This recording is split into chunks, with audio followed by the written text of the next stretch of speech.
Hello students, आज की इस वीडियो में हम डिस्कस करने वाले हैं पेपर कोड BPAG 171 यानी आपदा प्रबंधन। स्टूडेंट्स, अगर आप इस पेपर कोड का असाइनमेंट, गेस्ट पेपर या नोट्स परचेज करना चाहते हैं तो आप हमारी वेबसाइट पे विजिट कर सकते हैं। लिंक आपको डिस्क्रिप्शन में दिया गया है। अदरवाइज आप हमारी वेबसाइट को सर्च भी कर सकते हैं। हमारी वेबसाइट है shop.hindustanknowledge.com। यहाँ पे आके आप अपना पेपर कोड सर्च कर सकते हैं और guest paper, assignment and notes को परचेज कर सकते हैं। स्टूडेंट्स, इस बार हम लेकर आए हैं गेस्ट पेपर में 25 मोस्ट इंपॉर्टेंट क्वेश्चन, जिनको आप अपने एग्जाम में कवर कर लेंगे तो आप भी 90+ स्कोर आसानी से कर सकते हैं। इसी के साथ स्टूडेंट्स, आप सभी हमें व्हाट्सएप पे भी कांटेक्ट कर सकते हैं guest paper and assignment purchase करने के रिगार्डिंग। हमारा व्हाट्सएप कांटेक्ट नंबर आपको वेबसाइट पे अवेलेबल मिल जाएगा, साथ ही साथ डिस्क्रिप्शन में भी दिया हुआ है। इसी के साथ हमारा डिस्क्रिप्शन में आपको टेलीग्राम चैनल का लिंक भी दिया गया है, आप सभी वहां से टेलीग्राम चैनल को ज्वाइन करना ना भूलें। तो चलिए स्टार्ट करते हैं आज की वीडियो को, जिसमें हम डिस्कस करने वाले हैं पेपर कोड BPAG 171 यानी आपदा प्रबंधन। तो स्टूडेंट्स, यहाँ पे सबसे पहले हमारा जो प्रश्न रहने वाला है वो ये है कि महत्वपूर्ण क्षेत्रों के लिए क्षति आकलन योजना पर एक टिप्पणी लिखिए। देखो, सबसे पहले हम ये समझते हैं कि क्षति आकलन योजना क्या है। क्षति आकलन योजना एक ऐसी प्रक्रिया है जिसके माध्यम से किसी प्राकृतिक या मानव निर्मित आपदा के बाद हुए नुकसान का व्यवस्थित रूप से मूल्यांकन किया जाता है। यानी किसी भी आपदा के बाद या मानव निर्मित आपदा जो होती है उसके नुकसान के बाद हम जब उस जगह का मूल्यांकन करते हैं तो उसी को हम क्या कहते हैं, क्षति आकलन योजना कहते हैं। क्षति आकलन योजना का मुख्य उद्देश्य यह जानना है कि आपदा से लोग, संपत्तियों, बुनियादी ढांचे, पर्यावरण तथा अर्थव्यवस्था को कितनी हानि हुई है। इस योजना के आधार पर राहत, पुनर्वास और पुनर्निर्माण के कार्यों की प्राथमिकताएं निर्धारित की जाती हैं। तो ये है आपका क्षति आकलन योजना का अर्थ। तो इसको अब हम समझते हैं थोड़ा सा डिटेल में। सबसे पहले हम ये जानते हैं कि क्षति आकलन योजना का महत्व क्या होता है। तो किसी भी आपदा के बाद सही और त्वरित क्षति आकलन करना आवश्यक होता है। इससे सरकार और संबंधित संस्थाओं को प्रभावित क्षेत्रों की वास्तविक स्थिति का पता चलता है। इसके आधार पर राहत सामग्री, आर्थिक सहायता तथा पुनर्निर्माण के लिए आवश्यक संसाधनों का उचित वितरण यहाँ पे किया जाता है। यानी क्यों जरूरी है क्षति आकलन का महत्व, वो इसलिए जरूरी है स्टूडेंट्स, क्योंकि जहाँ पे भी आपकी आपदा से जो भी क्षेत्र प्रभावित है, ठीक है, वहाँ पे क्या होगा, फिर वहाँ पे जब सरकार और जितनी भी आपकी संबंधित समस्याएं हैं, प्रभावित क्षेत्रों की वास्तविक स्थिति का उन्हें पता चलता है सरकार को कि वहाँ पे कितनी जान मान की हानि हुई है, ठीक है। और इसी के आधार पर वहाँ पे राहत कार्य जो है आपके वो चलाए जाते हैं, राहत सामग्री पहुँचाई जाती है, आर्थिक सहायता दी जाती है, पुनर्निर्माण के लिए जितने भी आपके आवश्यक संसाधन है उनका वितरण यहाँ पे किया जाता है। वहीं हम अब आगे बात करते हैं कि महत्वपूर्ण क्षेत्र जिनके लिए क्षति आकलन किया जाता है। तो पहला पॉइंट क्या कहता है कि मानव जीवन और स्वास्थ्य। तो सबसे पहले ये देखा जाता है कि कितने लोग प्रभावित हुए हैं, कितने घायल हुए हैं तथा कितने यहाँ पे आपकी जनहानि हुई है। अस्पतालों, स्वास्थ्य केंद्रों तथा चिकित्सक सुविधाओं की स्थिति का भी यहाँ पे आकलन किया जाता है। क्यों जरूरी होता है हमारा क्षति आकलन योजना तैयार करना, वो इसलिए होता है क्योंकि हमारा मानव जीवन और स्वास्थ्य, सबसे पहले इसमें ये देखा जाता है कि कितने लोग वहाँ पे प्रभावित हुए हैं, यानी कितने लोग घायल हुए हैं, कितने लोगों को यहाँ पे जो उनकी जो जान हानि है वो हुई है। और साथ ही साथ आपके जितने भी अस्पताल है, स्वास्थ्य केंद्र है, चिकित्सक सुविधाएं, इनका भी यहाँ पे क्या किया जाता है, आकलन किया जाता है। इसी के साथ हमारा जो नेक्स्ट पॉइंट है वो ये है आवास और भवन, यानी घरों, सरकारी भवनों, स्कूलों, कॉलेजों तथा अन्य सार्वजनिक भवनों को हुई क्षति का मूल्यांकन भी यहाँ पे किया जाता है। इससे पुनर्निर्माण की आवश्यकता और लागत का अनुमान भी लगाया जाता है। यानी वहाँ पे जितने भी आपके आवास क्षेत्र जो है, यानी आपके घर है, कॉलेज है, स्कूल है, वहाँ पे कितनी सार्वजनिक भवनों को क्षति पहुंची है, इसका भी अंदाजा हमें मिलता है। इसका भी हम अनुमान लगाते हैं, मूल्यांकन किया जाता है क्षति के द्वारा, क्षति आकलन योजना के द्वारा। तो अब हम बात करते हैं, हमारा जो तीसरा पॉइंट है यहाँ पे वो ये है कि परिवहन और संचार, सड़कों, पुल, रेलवे लाइनों, हवाई अड्डों तथा संचार नेटवर्क को हुए नुकसान का आकलन यहाँ पे किया जाता है। यह जानकारी राहत कार्यों को प्रभावी ढंग से संचालित करने में सहायता करती है। यानी वहाँ पे हमें ये भी पता चलता है, जो भी प्रभावित क्षेत्र होते हैं, आपदा से ग्रस्त क्षेत्र जो होते हैं आपके, क्षति आकलन योजना से हमें ये भी पता चलता है कि वहाँ के कितने पुल, कितने रेलवे लाइन, कितने हवाई अड्डे या जितने भी आपके संचार के नेटवर्क हैं उनका कितना नुकसान हुआ है, इसका भी आकलन इसी योजना के द्वारा किया जाता है और ये जानकारी हमें देती है कि हम कितने राहत कार्यों को वहाँ पे चला सकते हैं, कितने प्रभावी ढंग से। उसके बाद है आपका कृषि और पशुधन। अब हम कृषि और पशुधन की बात करें तो यहाँ पे जितनी भी आपकी फसलें हैं, कृषि है, भूमि है, सिंचाई सुविधाएं हैं, ठीक है, इन सबको पशुधन को कितनी यहाँ पे क्षति हुई है इसका मूल्यांकन किया जाता है। इससे किसानों को आवश्यक सहायता प्रदान करने की योजना यहाँ पे बनाई जाती है। फिर है आपका जल और विद्युत आपूर्ति यानी पेयजल स्रोत, जल आपूर्ति प्रणालियों तथा बिजली वितरण नेटवर्क को क्षति का आकलन यहाँ पे किया जाता है। इन सेवाओं की शीघ्र बहाली जो है वो लोगों के सामान्य जीवन के लिए आवश्यक होती है, यानी आपकी वहाँ पे जल व्यवस्था और जो आपका बिजली आपूर्ति है उसको कितना नुकसान यहाँ पे पहुंचा है, ये भी इसका भी वहाँ पे आकलन किया जाता है क्षति आकलन के द्वारा, ठीक है। और फिर उसको जल्द ही सारी सेवाओं को शीघ्र ही आपका बहाल किया जाता है ताकि लोग अपने जीवन के लिए आवश्यक जो चीज़ें हैं उनको फिर वो उपयोग में ला सके, ठीक है। फिर है आपका पर्यावरण यानी वन, नदियों, झीलों तथा प्राकृतिक संसाधनों को हुए नुकसान का यहाँ पे मूल्यांकन किया जाता है।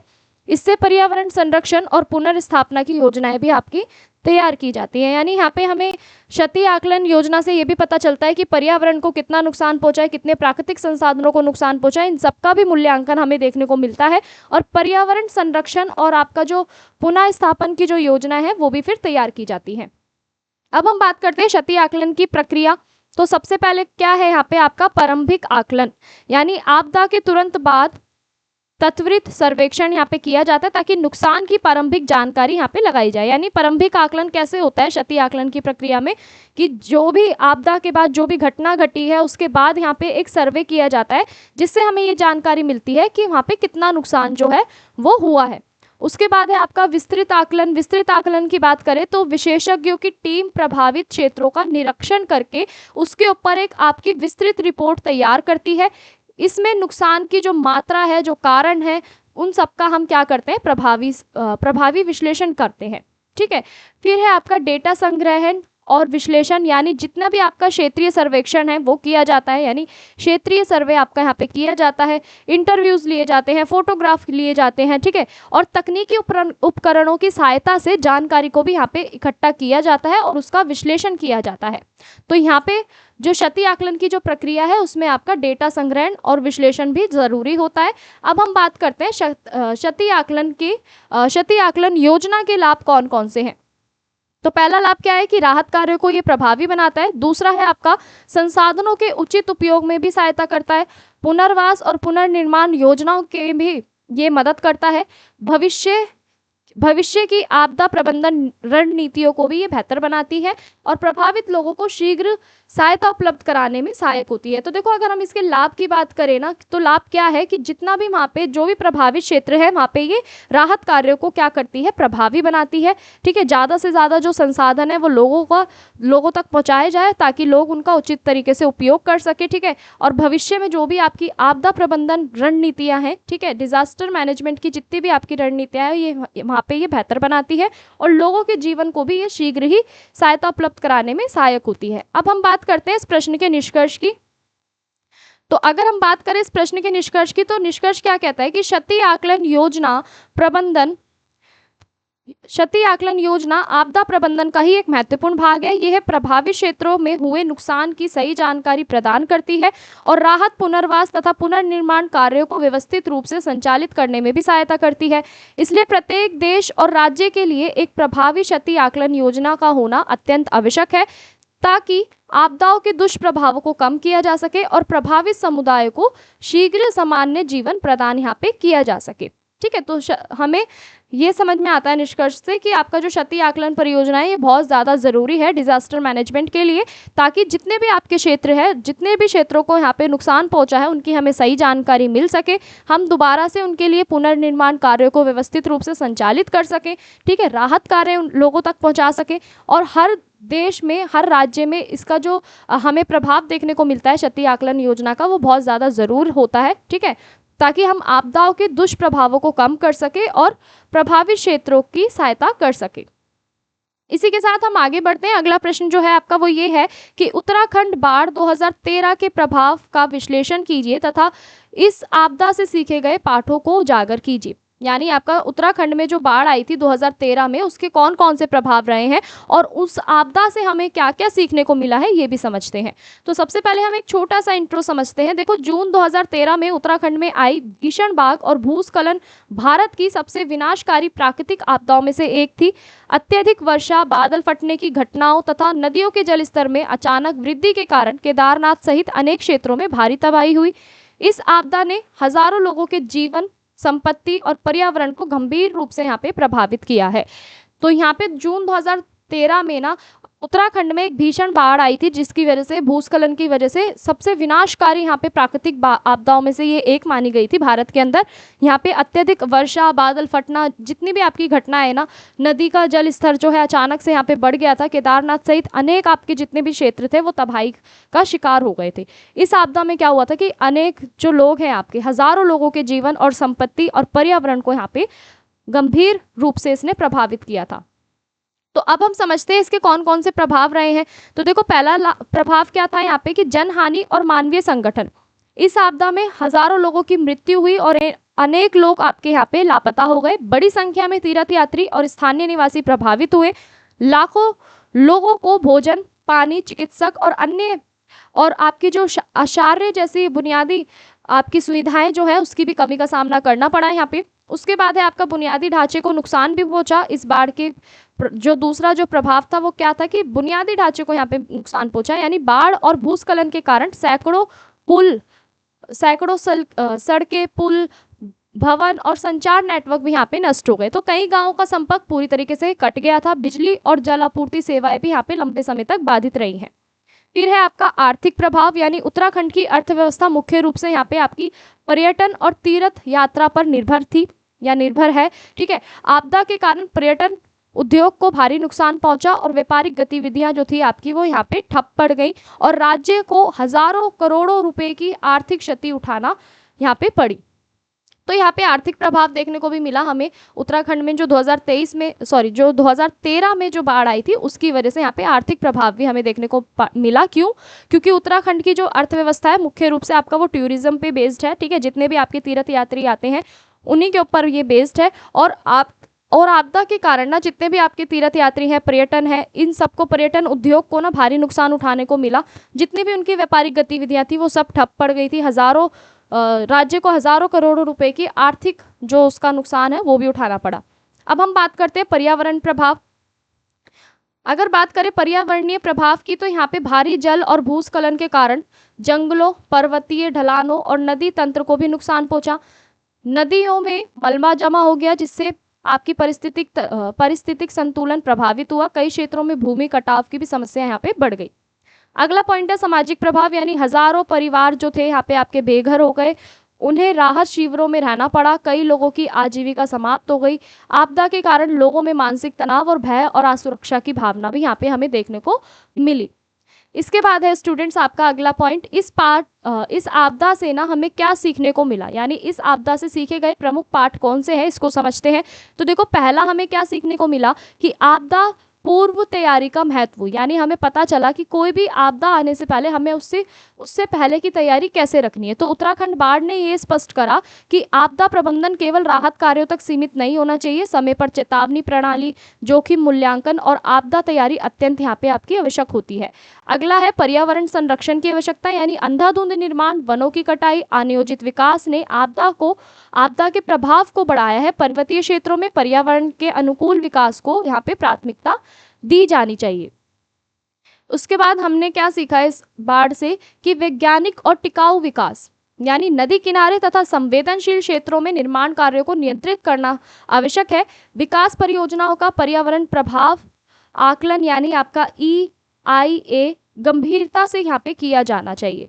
फिर है आपका प्रारंभिक चेतावनी प्रणाली का सुदृढ़ीकरण। ठीक है, तो मौसम पूर्वानुमान और चेतावनी तंत्र को यहाँ पे आधुनिक तकनीक से मजबूत करना आवश्यक है, ताकि लोगों को समय रहते ही सुरक्षित स्थानों पर पहुंचाया जा सके।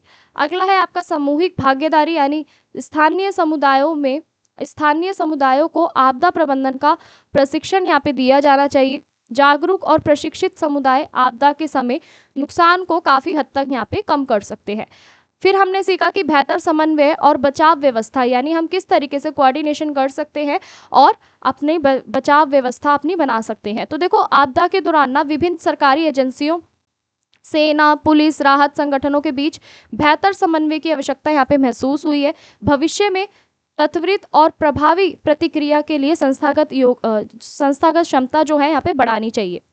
तो अब हम बात करते हैं इस प्रश्न के निष्कर्ष की, यानी उत्तराखंड बाढ़ 2013 ने यह दिखाया कि प्राकृतिक आपदाएं केवल आपकी प्राकृतिक कारणों से नहीं आती, बल्कि मानव गतिविधियों और अनियोजित विकास से भी अधिक विनाशकारी बन जाती है। इस आपदाओं से प्राप्त सबक हमें पर्यावरण संरक्षण, टिकाऊ विकास, प्रभावी आपदा प्रबंधन और सामुदायिक सहभागिता को मजबूत करने में भी ये दिशा प्रेरित करती है। यदि इन पाठों को हम गंभीरता से अपनाया जाए तो भविष्य में ऐसी आपदाओं से होने वाले नुकसान को हम काफ़ी हद तक कम कर सकते हैं। तो इसी के साथ स्टूडेंट्स हम आगे बढ़ते हैं। हमारा जो अगला प्रश्न है वो ये है कि क्षति आकलन एक बहुआयामी कार्यवाही है, स्पष्ट कीजिए। तो देखो, क्षति आकलन हम अभी ऊपर भी पढ़ चुके हैं। क्षति आकलन का मतलब क्या होता है कि जब हम जो भी आपदा के कारण जो भी क्षेत्र वहाँ पे प्रभावित होते हैं उनका मूल्यांकन करना होता है कि वहाँ पे कितनी जो आपकी जान हानि है, कितना नुकसान वहाँ पे हुआ है। ठीक है, तो अब हमें यहाँ पे क्या बताना है कि जो आपका क्षति आकलन जो है ना वो एक बहुआयामी कार्यवाही है, इसको स्पष्ट करना है।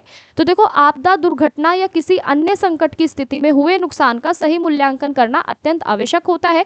इस प्रक्रिया को हम क्या कह देते हैं? क्षति आकलन कहा जाता है। तो क्षति आकलन केवल भौतिक नुकसान की गणना तक सीमित नहीं है, बल्कि इसमें आपकी सामाजिक, आर्थिक, पर्यावरणीय तथा मानवीय जीवन पर पड़े प्रभावों का इसमें अध्ययन किया जाता है। तो इसी कारण हम इसको क्या कह देते हैं? बहुआयामी कार्यवाही हम इसको कह देते हैं। तो अब हम समझते हैं क्षति आकलन का अर्थ क्या होता है। जैसा मैं अभी आपको ऊपर प्रश्न में भी समझा चुकी हूँ, लेकिन फिर भी हम एक बार इसको डिस्कस कर लेते हैं, ये मोस्ट इंपॉर्टेंट है। तो देखो, क्षति आकलन वह प्रक्रिया है जिसके माध्यम से किसी आपदा या दुर्घटना के कारण हुए नुकसान का यहाँ पे विस्तृत अध्ययन किया जाता है। इसका उद्देश्य नुकसान की मात्रा, प्रभावित क्षेत्रों तथा पुनर्वास एवं जो आपका पुनर्निर्माण की जो आवश्यकता है उसको निर्धारण करना होता है। तो ये है आपका क्षति आकलन का अर्थ। अब हम बात करते हैं क्षति आकलन के विभिन्न आयाम कौन से हैं। तो पहला आयाम क्या है कि मानव जीवन एवं स्वास्थ्य का आकलन करना, यानी किसी भी आपदा में सबसे महत्वपूर्ण जो आपका पहलू होता है वो होता है मानव जीवन। ठीक है, तो क्षति आकलन में ये देखा जाता है कि वहाँ पे कितने लोगों की मृत्यु हुई है, कितने लोग घायल हुए हैं, कितने लोग बेघर या विस्थापित हुए हैं और कितनी स्वास्थ्य सेवाओं पर यहाँ पे प्रभाव पड़ा है। तो वही आपका मानव जीवन एवं स्वास्थ्य का आकलन यहाँ पे ये करता है। उदाहरण से अगर समझे तो देखो, उदाहरण के लिए भूकंप या बाढ़ से प्रभावित लोगों की जो संख्या है यहाँ पे आकलन उसका किया जाता है। अगला है आपका आर्थिक क्षति का आकलन, यानी आपदाएं अर्थव्यवस्था को गंभीर रूप से प्रभावित करती है, इसलिए आर्थिक नुकसान का मूल्यांकन करना भी यहाँ पे जरूरी होता है। जैसे आपका कृषि फसलों को कितनी नुकसान पहुंचा है, ठीक है, व्यापार और उद्योग में कितनी क्षति हुई है, आय और रोजगार में कितनी कमी आई है और सरकारी संपत्तियों को कितना नुकसान पहुंचा है। तो इस जानकारी के आधार पर राहत और पुनर्निर्माण के लिए जो धनराशि आपकी जो होती है वो यहाँ पे सरकार द्वारा निर्धारित की जाती है, उसी को हम क्या कह देते हैं? आर्थिक क्षति का आकलन हम यहाँ पे कहते हैं।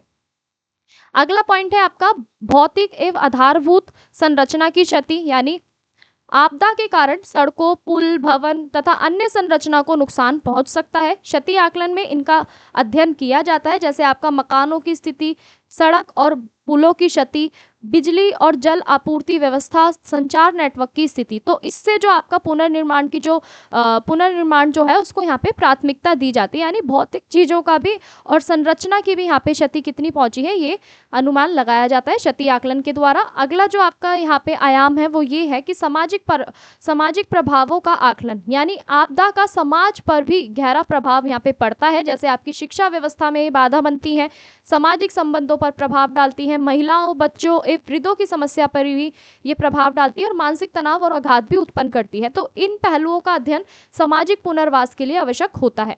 अगला जो आयाम है वो ये है पर्यावरण क्षति का आकलन, यानी कई आपदाएं जो है वो पर्यावरण को भी नुकसान पहुंचाती है। किस प्रकार से नुकसान पहुंचाती हैं, चलिए समझते हैं। यानी आपका वन एवं जैव विविधता का जो हानि है हमें देखने को मिलती है, जल एवं वायु प्रदूषण, भूमि संरक्षण, ठीक है, और पारिस्थितिक तंत्र पर भी प्रभाव देखने को मिलता है। तो पर्यावरण क्षति का मूल्यांकन दीर्घकालिक संरक्षण योजनाओं के लिए बहुत ज्यादा यहाँ पे जरूरी होता है। इसके बाद है आपका अगला आयाम प्रशासनिक एवं संस्थागत आकलन की बात करें तो क्षति आकलन में ये भी देखा जाता है कि प्रशासनिक व्यवस्थाएं आपकी कितनी प्रभावित हुई हैं, जैसे राहत कार्यों की स्थिति, आपदा प्रबंधन तंत्र की क्षमता और आवश्यक सेवाओं की उपलब्धता यहाँ पे कितनी है। तो इससे भविष्य में बेहतर तैयारी की जा सकती है। अब हम बात करते हैं क्षति आकलन का महत्व क्या है। तो अगर हम क्षति आकलन के महत्व की बात करें स्टूडेंट्स, तो यहाँ पे क्या है कि राहत कार्य को ये प्रभावी बनाता है, ठीक है। पुनर्वास एवं पुनर्निर्माण योजनाओं में भी सहायता करता है, संसाधनों के उचित वितरण में मदद करता है, भविष्य की आपदाओं के लिए बेहतर तैयारी सुनिश्चित करता है, सरकार और संस्थाओं को सही निर्णय लेने में भी ये आपकी सहायता करता है। इसी के साथ हम आगे बढ़ते हैं। अगला जो आपका पॉइंट है वो ये है कि इस प्रश्न का निष्कर्ष क्या कहता है, ये भी समझते हैं। तो देखो, स्पष्ट है कि निष्कर्ष हमें ये बताता है स्पष्ट रूप से कि क्षति आकलन केवल आपका नुकसान करने की गणना नहीं है, बल्कि ये व्यापक एक बहुआयामी प्रक्रिया है। इसमें आपका मानव, आर्थिक, सामाजिक, पर्यावरणीय तथा संरचनात्मक सभी पहलुओं का अध्ययन यहाँ पे किया जाता है। सही और वैज्ञानिक क्षति आकलन से राहत, पुनर्वास तथा पुनर्निर्माण कार्य जो है आपका अधिक प्रभावी बनते हैं और भविष्य में आपका जो आपदा जोखिम है इसको भी कम करने में सहायता मिलती है। इसलिए आपदा प्रबंधन में क्षति आकलन का जो महत्व है वो बहुत ज्यादा अत्यंत महत्वपूर्ण है, ठीक है। इसी के साथ हम आगे बढ़ते हैं। अगला जो प्रश्न है आपका वो ये है कि आपदा प्रबंधन चक्र के विभिन्न चरणों पर टिप्पणी कीजिए, यानी आपके जो डिजास्टर मैनेजमेंट साइकिल जो है उसके विभिन्न चरण कौन कौन से ये हमें बताना है। तो देखो, आपदा एक ऐसी घटना है जो मानव जीवन, संपत्ति, पर्यावरण तथा सामाजिक व्यवस्था को गंभीर रूप से प्रभावित करती है। प्राकृतिक आपदाएं जैसे आपका भूकंप है, बाढ़ है, चक्रवात है तथा मानव जनित आपदाएं जो हैं ये आपका औद्योगिक दुर्घटनाएं जो हैं वो समाज को भारी नुकसान पहुंचाती है। इन आपदाओं के प्रभाव को कम करने और सामान्य स्थिति बहाल करने के लिए यहाँ पे आपका आपदा प्रबंधन चक्र यानी आपका डिजास्टर मैनेजमेंट साइकिल का उपयोग किया जाता है। ये एक सतत प्रक्रिया है जिसमें आपदा से पहले और आपदा के दौरान और आपदा के बाद किए जाने वाले आपके कार्य शामिल होते हैं। तो देखो, सिंपल लैंग्वेज में अगर हम समझे तो यहाँ पे आपका डिजास्टर मैनेजमेंट साइकिल क्या कहता है कि ये एक आपका एक सतत प्रक्रिया होती है जो आपकी आपदा से पहले और आपदा के दौरान और आपदा के बाद किए जाने वाले इसमें जो कार्य होते हैं वो इसमें बताए जाते हैं। वो कौन कौन से हैं चलिए समझते हैं। पहला जो है आपका वो ये है शमन। शमन की अगर हम बात करें तो शमन का अर्थ आपदा के जोखिम और उसके प्रभाव को कम करना है। इस चरण में ऐसे कदम उठाए जाते हैं जिनसे भविष्य में होने वाली क्षति को न्यूनतम किया जा सके। इसके प्रमुख कार्य क्या है कि भूकंप अवरोधी भवनों का निर्माण करना, बाढ़ नियंत्रण हेतु तट बंधों का निर्माण करना और वनों का संरक्षण और वृक्षारोपण, भूमि उपयोग की उचित योजना बनाना और जोखिम वाले क्षेत्रों की यहाँ पे पहचान करना। वहीं अगर हम शमन के महत्व की बात करें तो शमन उपाय जो है वो आपदा के प्रभाव को कम करता है और ये जान मान की हानि को भी घटाता है। तो देखो, शमन का अर्थ यहाँ पे क्या है कि जो आपदा का जो जोखिम है और उसके जो प्रभाव है उसको यहाँ पे कम करना है, ठीक है। यानी भविष्य में होने वाली जो आपका नुकसान है उसको यहाँ पे कम किया जा सके शमन के द्वारा। शमन का बेसिकली कार्य क्या होता है कि भूकंप अवरोधी भवनों का निर्माण करना, यानी ऐसी बिल्डिंगों का निर्माण करना जो आपकी भूकंप के समय, आपदा के समय जो है वो एकदम टिकाऊ साबित हो, यानी एकदम मजबूत साबित हो। बाढ़ नियंत्रण के लिए आपके जितने भी तट है उन पे बांधों का निर्माण करना, ठीक है। वन संरक्षण के लिए आपके ज्यादा से ज्यादा वृक्षारोपण करना, यानी ज्यादा से ज्यादा पेड़ लगाना। भूमि उपयोग की जो उचित योजना है वो भी बताना कि हमें जो भूमि है उसका उपयोग कैसे करना है। जोखिम वाले क्षेत्रों की यहाँ पे पहचान करनी है कि कौन कौन से आपके ऐसे क्षेत्र हैं जहाँ पे आपकी जो आपदाएं है उनका आने का जो खतरा है वो ज्यादा होता है। तो बेसिकली शमन उपाय क्या कर रहा है कि आपदा को कम करने के लिए और जान मान हानि की जो है इसको ये घटाता है। अगला जो आपका पॉइंट है वो ये है तैयारी। तैयारी वह चरण है जिसमें संभावित आपदा से निपटने के लिए पहले से ही योजनाएं बनाई जा सकती है। इसका उद्देश्य लोगों और संस्थाओं को आपदा के लिए तैयार करना होता है, यानी आपदा प्रबंधन योजनाएं बनाई जाती है। राहत और बचाव दलों का प्रशिक्षण यानी आपको ट्रेनिंग दी जाती है। मॉक ड्रिल अभ्यास को आयोजित किया जाता है। चेतावनी प्रणालियों का विकास किया जाता है और आवश्यक संसाधनों और उपकरण का भी यहाँ पे भंडारण करना होता है। वहीं तैयारी के महत्व की बात करें तो तैयारी के कारण आपदा आने पर त्वरित और प्रभावी प्रतिक्रिया यहाँ पे संभव हो पाती है। अब हम बात करते हैं प्रतिक्रिया की। तो स्टूडेंट्स, अगर हम प्रतिक्रिया की बात करें तो प्रतिक्रिया जो है आपकी प्रतिक्रिया चरण आपदा के घटित होने के तुरंत बाद शुरू होता है। ठीक है, इसका उद्देश्य क्या है कि लोगों की जान बचाना, घायलों की सहायता करना तथा तत्काल राहत पहुंचाना। वहीं इसके प्रमुख कार्य देखें तो खोज एवं बचाव अभियान चलाना, घायलों को चिकित्सक सहायता प्रदान करना, भोजन पानी आश्रय जो है आपकी व्यवस्था करना। ठीक है, प्रभावित क्षेत्रों को सुरक्षित बनाना, संचार और परिवहन जो आपके सेवाएं हैं उनको बहाल करना। वही महत्व की बात करें तो ये चरण जो है मानव जीवन की रक्षा करने, पीड़ितों की तत्काल आवश्यकताओं को पूरा करने में सबसे महत्वपूर्ण इसका योगदान यहाँ पे होता है। अब हम बात करते हैं स्टूडेंट पुनर्वास और पुनर्निर्माण। तो पुनर्वास और पुनर्निर्माण की बात करें तो जब आपदा का तत्काल खतरा यहाँ पे समाप्त हो जाता है तब पुनर्वास और पुनर्निर्माण का कार्य शुरू होता है। इसका मुख्य उद्देश्य क्या होता है कि प्रभावित समुदाय को सामान्य जीवन में वापस लाना। अब हम इसके कार्य की बात करें तो जितने भी आपके क्षतिग्रस्त घर है उन भवनों का दोबारा से पुनः निर्माण कराना। ठीक है, सड़क, बिजली, जल आपूर्ति जैसी सुविधाओं को फिर से शुरू कराना। ठीक है, प्रभावित लोगों को आर्थिक सहायता देना, रोजगार और आजीविका के अवसर उपलब्ध कराना, मनोवैज्ञानिक और सामाजिक सहायता यहाँ पे प्रदान करना आपका पुनर्वास और पुनर्निर्माण के यहाँ पे कार्य होते हैं। वहीं इसका महत्व समझे तो यह जो चरण है ना वो दीर्घकालीन विकास और समाज की पुनर्स्थापना करने में सहायता करता है। आपदा प्रबंधन चक्र की विशेषता क्या है कि ये निरंतर और चक्रीय प्रणाली है। प्रत्येक चरण एक दूसरे से जुड़े हुए होते हैं। इसमें सरकार, गैर सरकारी संगठन तथा समुदाय सभी की भागीदारी आपकी आवश्यक होती है। तो इसका मुख्य उद्देश्य क्या है कि जोखिम को कम करना और समाज की जो आपकी आपदा प्रतिरोधक क्षमता जो है वो यहाँ पे बढ़ाना। अब हम बात करते हैं इस प्रश्न के निष्कर्ष की। तो इस प्रश्न का निष्कर्ष क्या कहता है कि आपदा प्रबंधन चक्र आपदाओं से प्रभावी ढंग से निपटने का एक व्यवस्थित ढांचा है। इसके 4 चरण होते हैं जो हमने अभी डिस्कस करे हैं: शमन, तैयारी, प्रतिक्रिया तथा पुनर्वास, पुनर्निर्माण। आपदाओं के प्रभाव को कम करने और प्रभावित क्षेत्रों को शीघ्र सामान्य स्थिति में लाने का महत्वपूर्ण ये भूमिका निभाते हैं। इसलिए एक सुरक्षित और सुदृढ़ समाज के निर्माण के लिए आपदा प्रबंधन चक्र के सभी चरणों का प्रभावी यहाँ पे क्रियान्वयन करना आवश्यक है।